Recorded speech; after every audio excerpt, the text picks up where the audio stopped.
Hello, good afternoon. I guess we're going to get started. Thanks for showing up 4 o'clock in the afternoon with free booze. It's shocking anybody's actually here. But this is a panel on the integration of sports betting and broadcasting, in-play betting essentially. Esteemed panelists here, please introduce yourself and we'll get into it. Hi everyone, Stuart Sims. I run Fair Play Sports Media and Group CEO. We work with a number of different broadcasters, so quite keen to unpack some of that work that we do. Hi, Lewis Mann, Sports Grid, founder and CEO. We run a 24-hour channel for sports betting and now casino. 30% of the market share across all CTV and continuing to grow. Hey folks, I'm Mark Phillip. I run MetaBet, and are you watching this? We're all about engaging people in real time when games get exciting and pushing them to books and earning affiliate revenue. Afternoon everyone, I'm Philip Canavan. I'm a director and founder of Sports Entertainment Marketing. We've been a consultancy in the gaming space for over a decade, working with rights holders and operators, predominantly on partnerships, and latterly more on acquisition campaigns for online casinos. Great, so let's get into it. The big picture is that sports betting is going to be like a $30 billion TAM in 2030. And Citizens Bank has pegged in-play growing to 50%. I think we're probably around 30% right now. It's tough to say exactly because they're not reported, but the question that we want to talk about is how does the U.S. market grow from 30% to 50% in play, and what is the accountability for broadcasting within that growth? So this is open season. We have 4 of us. Have at it. I can kick off. I think a major factor in all of the patterns within the US sports betting landscape since the repeal has been around education and allowing people to understand how the sports betting market's progressed here, right? So what we're talking about with in-play is around betting as an entertainment, and it's around volume of lower stake bets for people to have fun. And I think it's around educating the US public on how easy and fun that can be, and make sure that it's not an intimidating part of the betting landscape. I think that data is a big part of this. For me, personally, I think when you look at 4 years moving from 30 to 50%, whether it's handle or how you see it, is pretty big. I think the younger generation does like to see a different way of betting in-game. I think it's really important to them. They don't watch the games the same way. They don't watch live the same way we did when we were younger. They're always on their phones.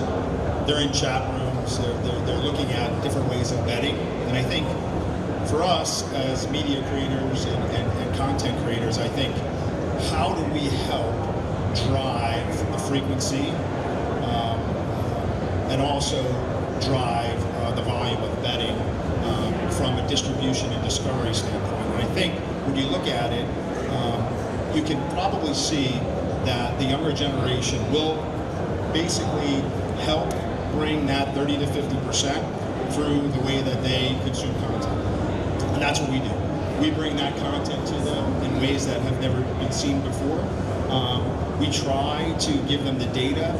We try to make it personal. We try to understand who they are and what they're looking for. Because when you look at how they bet, they're betting in ways that I think are much different, the prop bets and the things that they're doing in game. When you go onto an operator's app, it's almost like sensory overload when you look at it. But if it's personalized and the data is fit for the person, I think it can push them to betting more frequent inside of that game, whether they're watching it or not. What do you think, Stuart?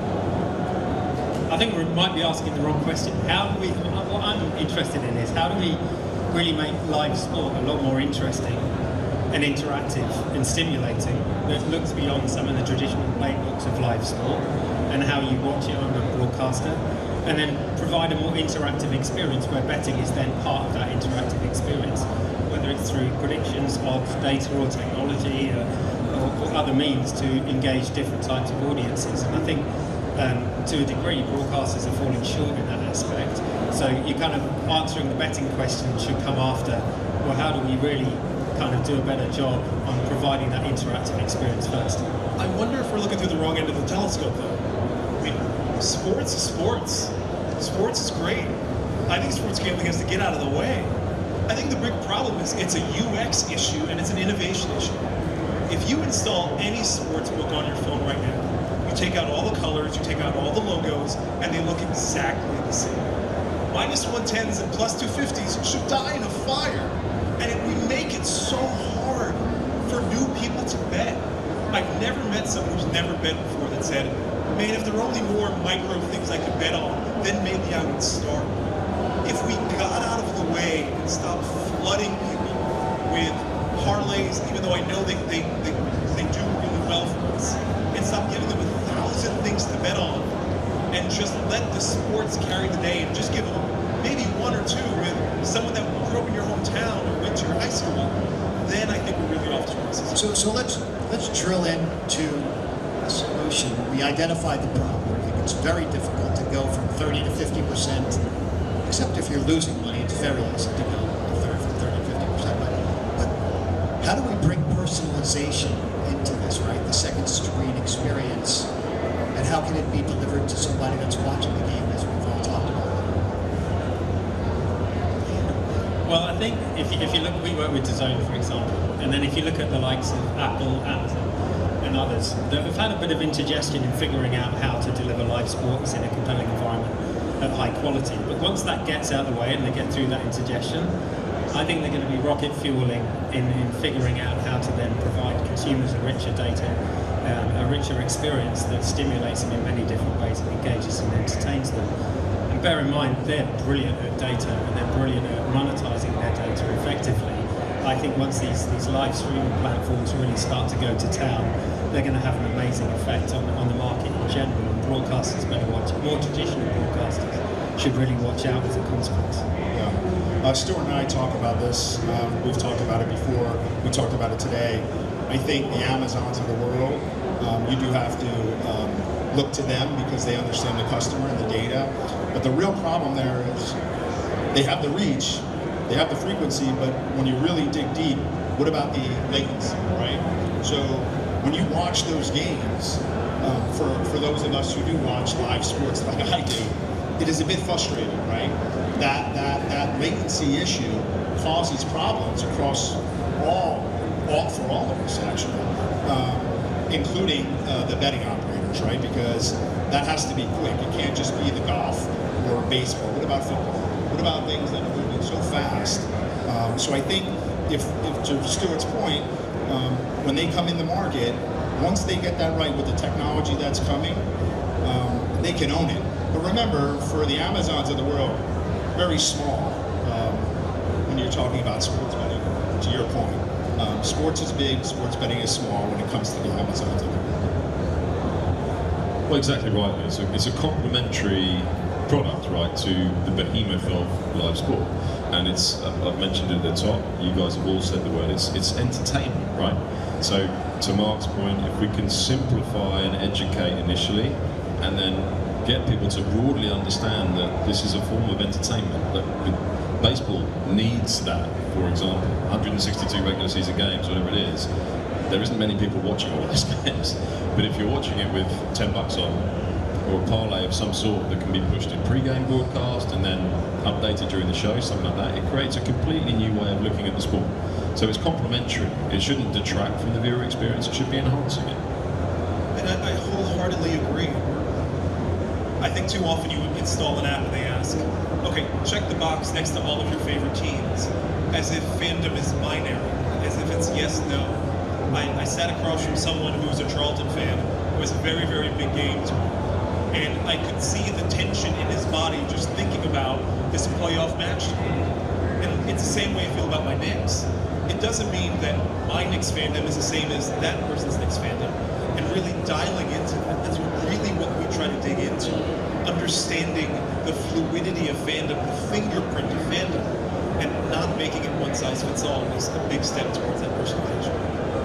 I also think there's a bit around attention spans. I know I've got 3 young daughters, 2 teenagers and a young adult, I think I'm allowed to call her. But the way they consume and watch sport is very different. Second screen experience, short attention spans, quite data driven actually in terms of levels of interest in what's going on. But to get them to sit down for a whole soccer match in the UK, get it.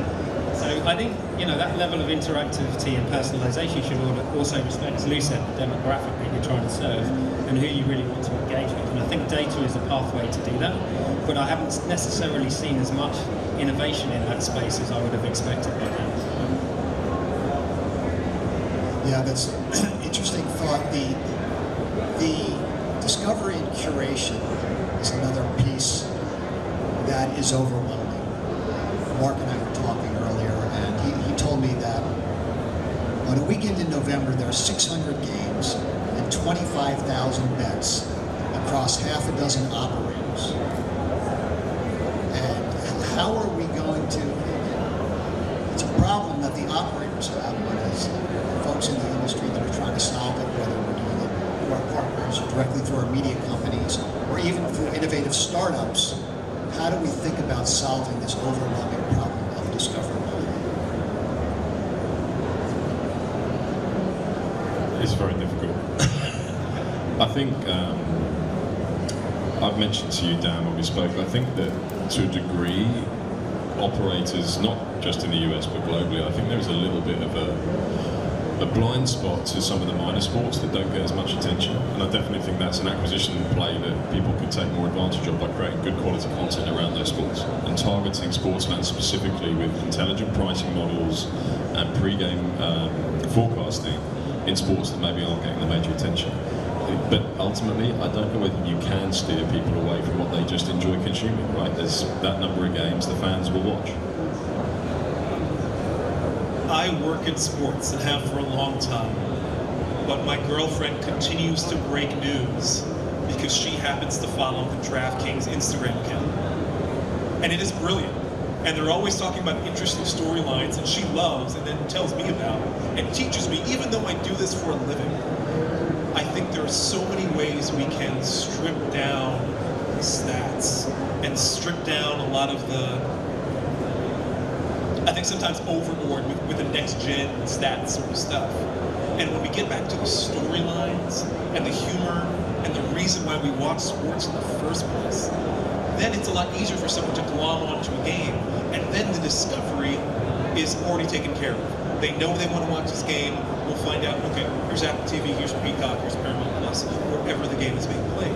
Then you start to layer on shoulder content like Sports Grid, and then you're really off to the races. Because once you get someone hooked in the right way, it's not that a parlay is going to pay off $1,600, it's guess who's dating the latest Kardashian. So when you hook them the right way first, then everything else becomes easier. Yeah, it's funny what you're saying, because while you guys were speaking, I was thinking and I was saying, well, discovery starts at the top. Where does it start, right? Like, is it the actual bet, or is it getting? I would say get people hooked. I would say it a bit differently. Bring them into the tent, right? No, and I understand what you're saying. We've had great conversations about this. But the thing is, I think once you bring them into the tent, then what do you do with them? And I think some of that content that you're talking about, whether it's 30-30 content, whether it's docu-series, all this type of content is great. Brings people into the tent. Then I think it goes into technology. How do you understand that individual? Through data, through personalization, what do they want in front of them? If then you can give that person what they want in front of them, not that sensory overload where there's a million bets and you don't know where to go, give things of interest to them in front of them. I believe that that's where we get the numbers go up, it stays entertainment, it doesn't become as big a problem as people think when you have your Friday night $50 parlay. Again, to Stuart's point, these children, or the young adults as he puts it, they want things now. They wanted instant gratification, and they want to take $5 and turn it into $1 million. So what I love about that is it is a form of entertainment. I think it's safer than when we grew up. Bookies chasing you, and they got their hooks in you, and they're trying to get you to bet. I mean, my friends, we could tell stories about, you know, how they were able to get you to continue betting and betting over your head.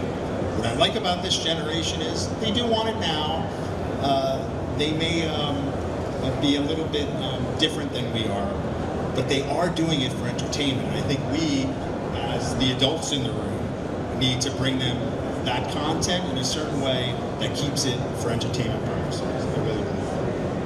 I think the only thing I'd add, because I agree with a lot of the panelists, but is player first. The other trend that I see both in Europe and the US is that people are far more interested in players than teams. And if players move between teams, they follow a different team. That definitely wasn't the case when I was growing up. Unfortunately, I'm still an Ipswich Town fan. For those of you who know anything about Ipswich, it's a terrible team, don't ever support it. And it's a soccer team. But that's not how the younger generation is thinking, and nor are they looking at the market. So I think discoverability is definitely around players, engagement with players, predictions and stats relating to players is of interest, and then that's the storytelling piece that you can layer on top of it through that to then provide that level of discovery. And it does provide more entertainment because they're more like influencers in that regard. By the player, for the player, is what we always say. I think that's true. I think what Stuart's saying, by the player, for the player is 100% the way these younger people consume content. Stuart will be very familiar with this, and anyone from the UK will be, but the Bet Builder growth over the last few years and how the operators engaged with broadcast media to promote the facilitation of bet builders was really clever. And it's the sort of thing that could be done here on a lower level in terms of that education piece and demystifying. So the TalkSport partnership with Paddy Power with the afternoon bet builders from Hawksby and Jacobs, where it would be broadcast, they'd be picking 4 or 5 things they think will happen in that evening's game. It'll be a charity bet, the listeners hear it, and it gets talked about the next day. If it comes in, the money goes to charity. But then the partner of the show can have pre-populated bet slips, which gives you that instant gratification. If you've heard that on the radio, and you can go into your app, and you can instantly pick the pundit's pick, and it's a boosted price. That's such a quick and easy way of getting people to understand placing multiples or even in plays at half-time. And it's a clever trick that I think worked incredibly well in the UK market, because bet builders are everything now, right? But we could do something similar here. So this question wasn't prepared, but I'm going to ask it because it was announced this morning that ESPN is finally starting to stream content. It's been a long time. Strategically, they waited until this morning to announce it. This is about the biggest shift I've seen, the biggest news I've seen in sports. And you can now subscribe to ESPN digitally in a bundle. So for all us gamblers, we know what we now can actually get what we want. I didn't know this, so we didn't prepare, but how do we think this can impact the overall engagement of betting?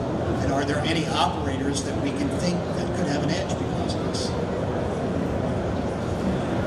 Yeah, I think that's a difficult question because I can't see the younger generation paying $29.99 for that bundle. I just can't see it.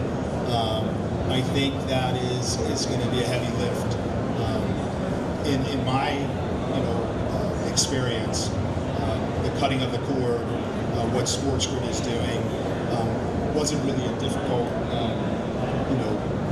wasn't a difficult business plan because I looked at the tube television and the antenna as the smart TV and the internet, and I just think free and clear is where the world is. And again, I don't want to take anything away from what ESPN is doing. I mean, I grew up on ESPN, love ESPN, I'm the worldwide leader, I'll pay for it. But I do not think the younger generation will. And that's what scares me about where these folks are thinking. And that's, again, to back to what Stuart was saying, that's why the Amazons, they come in with a very low cost or free to play, what I call media bundle. It can be free. If Amazon does it, it can be free because they're going to make the money through what they sell and the data that they collect, right? So if Amazon does it right, I think the free and clear will stay, what I believe, top of tier and will be the winning recipe in the end? I'm going to go a slightly different angle, but I agree. But I think from my point of view, one of the failings of the modern streaming platforms regarding live sport is you watch the match, you've got pre and post on it, and then after that you're dead for a while. There's nothing really to watch and engage with. But it's very clear that ESPN have always been great storytellers, and they've had those other shows in between that keeps the audience engaged and involved. So there's a lot more value to that subscription than just live sport. So, and I think from a betting standpoint, the data they collect is a consequence, depending on what medium the consumers are interacting, could provide them a very compelling data set to drive some really interesting personalized advertising, which is, I presume, why they're doing it. I agree with them. It's just the price, guys. And that's what I want to ask you guys. Do you think that price is too steep? While I agree everything that you're saying, I just can't see the younger demographic paying $29.99. I just can't see it. And you know, time will tell who's right, who's wrong here. My experience tells me that that generation will not pay. I'm a YouTube TV subscriber, and I think when I first signed up for YouTube TV, it was about $35. Now it's around 80 or 90 or so. And so I'm very curious how much of a dent this new D2C product puts into YouTube TV and Fubo specifically. And it's even more interesting now that they own 70% of Fubo. So I'm really curious who's going to leave there to go to just ESPN, because all I watch on YouTube TV is sports anyway. But I think the key thing is going to be curation for this new product. If you imagine Netflix or Amazon Prime or anything like it, if all of the content was just sort of A to Z in a big list, how engaging would that be? But if you go to ESPN Plus, their current D2C, that's all it is. It's grouped by what's on now, what's coming up, and then choose by sport, like it's a Yellow Pages, if that's not too dated of a reference for some of the people in the crowd. So for me, it's curation. If they're able to figure out the way to make it interesting, to have the engagement hooks in there, that is the number one thing I'm looking forward to watches. I agree totally, and it's moving it on slightly, but curation is the key. We talked a little bit earlier today when we were prepping for the panel about that kind of opt-in opportunity, right? So if you are a fan of sports betting and sports, that you get the opportunity upon your subscription to opt into betting-related broadcast feeds. Now that would be game changer, because for the operators who are partnering with the broadcast networks, that's the warmest lead you can ever get. So if you know someone is an NBA fan and they've opted in for the betting feeds, you can run promos and pricing lines in that broadcast, but that's their choice. If we can get to a stage, and from what we were discussing, Mark, I think the technology's there, the inclination is probably there from operators and broadcasters, but it hasn't happened yet, right? So how do we move on to that phase? I live in a state where you can't buy liquor on Sunday morning. And I think there's a cultural aspect to it here where we are just not ready for a lot of the more of the features that advanced and mature industry or markets are used to with sports gambling. We absolutely have all the pieces there. I think it's a cultural comfort with gambling that still is going to take some while to work. Would the opt-in opportunity maybe soften that, just in terms of verification on age, or whatever it might be? You could argue that that is a really good way of protecting problem gamblers and being part of the RG conversation by allowing people to opt out of any promotional material. I don't know, I agree with everything you're saying. It's trying to find a way around it. No, I think it's brilliant. My country's a little deficient on logic lately, but I think it's a great idea. So we'll get to the RG discussion towards the end, but I want to get into this data thing. You look at the screen, you're watching a game, there are so many numbers. I had to ask, and I've been watching baseball for a long time, I couldn't figure out where the 3-out dot was. They changed it to 2 dots. And it didn't make any sense to me, but there's data overload. And how can broadcasters and you guys in the media business help with that on-screen experience, and can that move the needle in terms of driving incremental handle, both pre and in-game? So the answer is yes, it should do. And I also think data visualization and data presentation on particularly live sports is poor in general. There's plenty of tools out there, and there is the technology, but it's not necessarily as advanced as it would be, but partly because, as we said, some of the really strong tech businesses that are starting to lean into live sport haven't necessarily deployed their full strength yet, and I think that will certainly happen. But I'm actually more interested in personalization and how that takes effect, and then what data visualization can be associated with that, and a more personalized experience when you're watching a match, whether you're opting in or whatever. But that usage of your data, there has to be a fair value exchange, and I don't necessarily see that being the case at the moment. I think when you look at data, you can look at it a few different ways. I believe that connected TVs, obviously that's our space. I think the regulation, I think the opportunities are there with connected TVs. I think you get more data out of it. I think you can then use it for personalization. So I think it starts with these new products. Again, the ESPNs I'm not as thrilled with. I'm not as I'm interested in what they do. I'm looking to others for what I hope will be the future. Some of the tech companies, of course. But I think, Stuart, you have it right when you say that personalization is the key and data will lead to the personalization. Ditto. Yeah, I think I nailed it. I agree. I think one more thing, if you look at, I think the federations are going to have to think carefully about their products as well that they provide. I talked on a panel earlier about AI is becoming a lot better at predicting sports events, and there's a real need for the federations to be thinking about how to constantly improve their product. And there's no doubt that data and personalization will improve the product that they're going to have. It's going to have to compete with many other sports or experiences that consumers are going to want to consume. And again, I think that's a tech-first type play that we're going to need to think about. What's quite interesting, if we, as well, just whilst we're on this point before we move on, if we look at the flip side of it and being data-led, is market-to-market differences in player behaviour in the context around how you place bets. So from our experience in the UK, it's fairly mixed across the board, but within the Brazilian sports betting market, from what I gather, and there'll be people in this room who know it better than I do, a lot of people bet with their heart on the team they support, right? So there's a lot of sports bets on soccer. People, if they're Flamengo fans, will only back Flamengo, and that is that. So there's no point serving them information around other teams. They're never going to back the rival side. So for me, I think a lot of people in the UK utilise betting to enhance the entertainment of games that they otherwise wouldn't have that much interest in.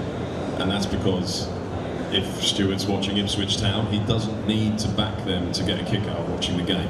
You want your team to win and you're watching it because you're already engaged in the narrative, in the journey that your team is on, and you have a passion for it. If you're watching a game in the World Cup between, I don't know, Saudi Arabia and Croatia, then maybe you want to put a bet builder on and it gives you something to watch. But, you know, and that sort of moves away from data and just down to player behaviour and understanding the context of different markets and different states. Somebody asked an interesting question, which is the top 5 data attributions. We're in the weeds, so bear with this question. What are the top 5 most important data points to collect if you want to deliver betting personalization? So each of us give one. I think Sport Radar is out there somewhere. Where are they? Anybody want to take that? I think I'll kick off with the first one would be just the scale of the bet, the stake. If you're personalising content towards someone who's betting big, it's more likely to be monoline pre-game stuff. So that's bet amount? The amount, the stake, yeah. The amount that you're placing on the bet, because personalising content for someone that's placing $1,000 bets on the Knicks to win money line is very different to the people that bet $5 same game parlay. So that would be mine, would be the size of the bet.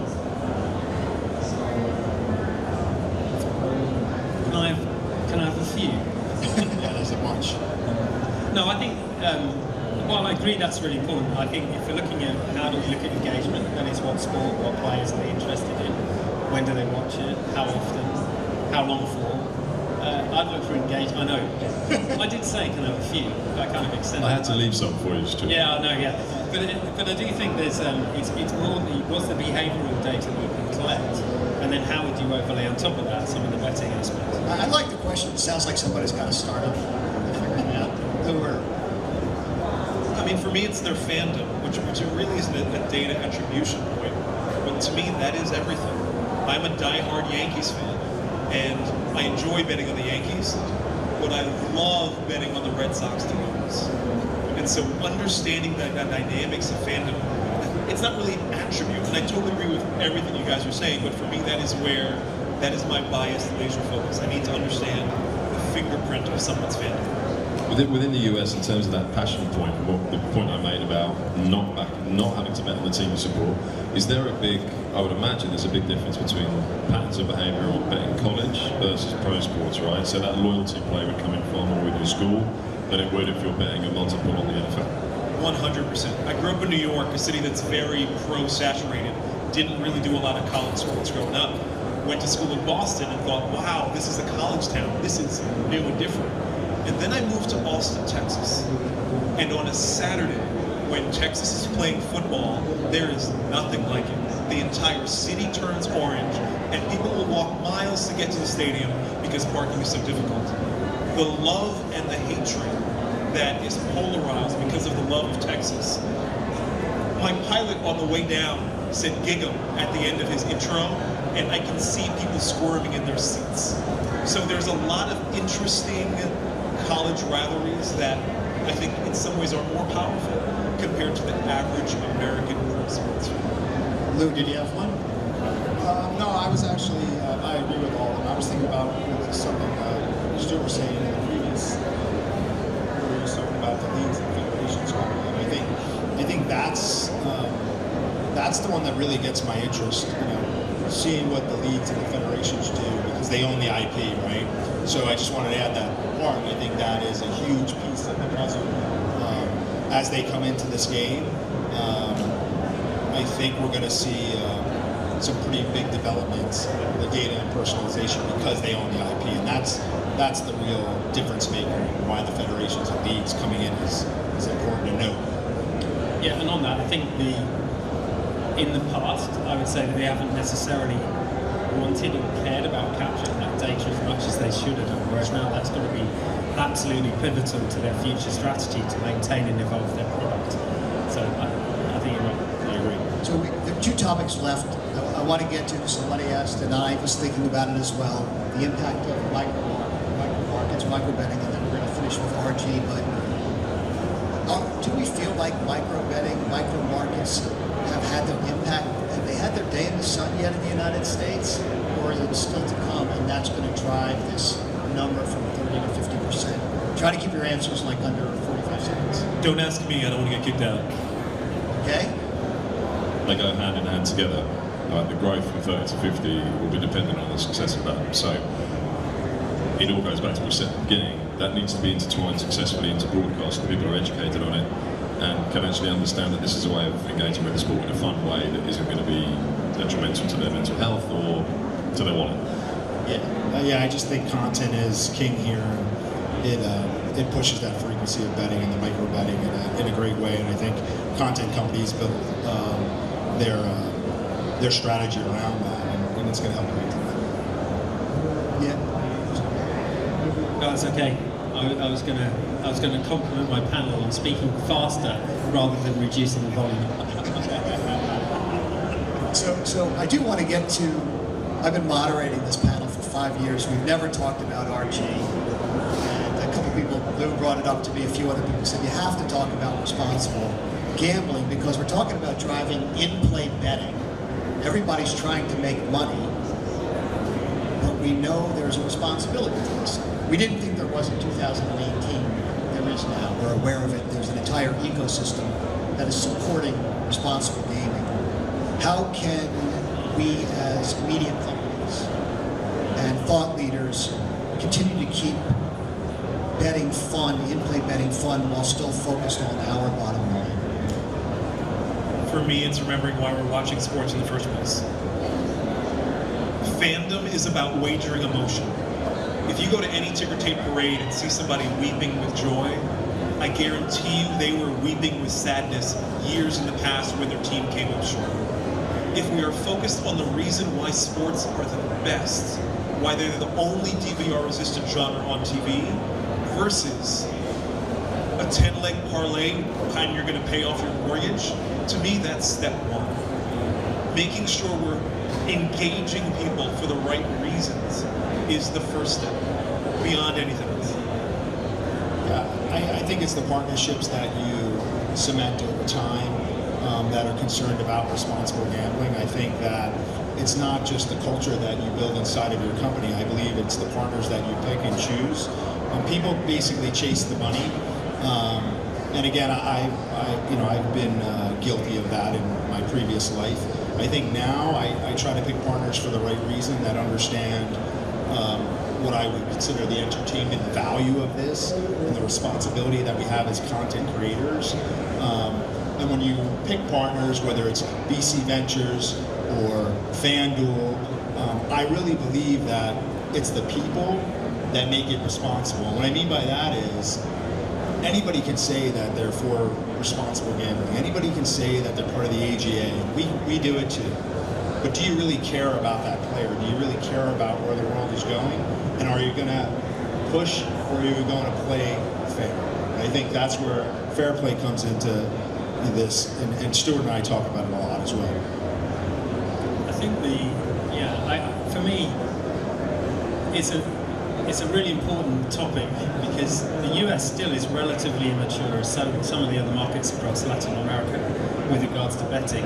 And as a consequence, some of the advertising and some of the more methods used to acquire consumers can be quite toxic, and it's quite worrying when you compare it to more mature markets like the UK, for example, where regulation has really made sure that there's a more sustainable business available to both the operators, but also more entertainment focus for the consumer.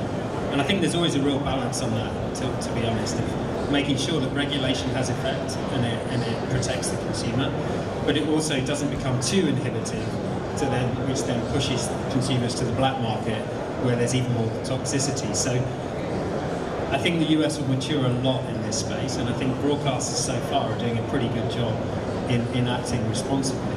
I wouldn't necessarily say that for most digital channels where there's a little bit more toxicity relating to encouraging players that they're always going to win. This AI tip is definitely the way to go, and that's the areas that I think we need to be cautious of. I think it's important as well. I totally agree, Stuart, and with everything the guys have said.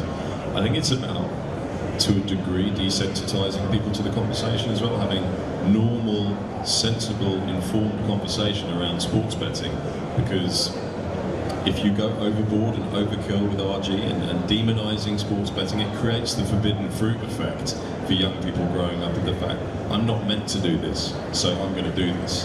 What we want to do is have normal, rational conversation around sports betting, because it is a regulated part of the US landscape now, and it just is inherently linked with sports, and it always has been. The only other bit I'd add is, I think, from our experience, the US audience is a lot, tends to be more please data. join us for a complimentary happy hour on the water taxi. Happy hour, how can you compete with that? Grace of God. Exit through the convention center and follow the signs to the water taxi stop. The water taxi begins at 5 p.m. Great news. Yeah, no, there was two bits. One, I was going to say that the more toxic side, I'm a bit worried about VIP programs that are really starting to be pushed in the US. That was a thing in the UK that had to disappear, and it was a core part of responsible gambling and gaming. But the good news is, in the US, I think typically frequency is higher, stakes are lower, and more data-driven.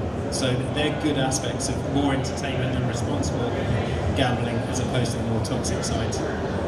Yeah, I just think the frequency of commercials now, that's changed. If you go back to the duopoly with friends of mine at DraftKings and FanDuel, it was plastered all over the world. Hundreds of millions of dollars was being raised and spent in building the brand. Now the duopoly is here. They're here to stay. And I believe that we've learned from that. And I think that when you look now, you can't have two pods back to back. You can't have the frequency. There's frequency caps all over the place. And I think that's important. I think the US has embraced that, and I think that's a great start. So that wraps up the integration of sports betting into broadcast and in-play betting panel. Thanks for being here on Wednesday night. Thanks to our panelists. Thank you, Dad. We appreciate it. Thank you. Thank you, everybody.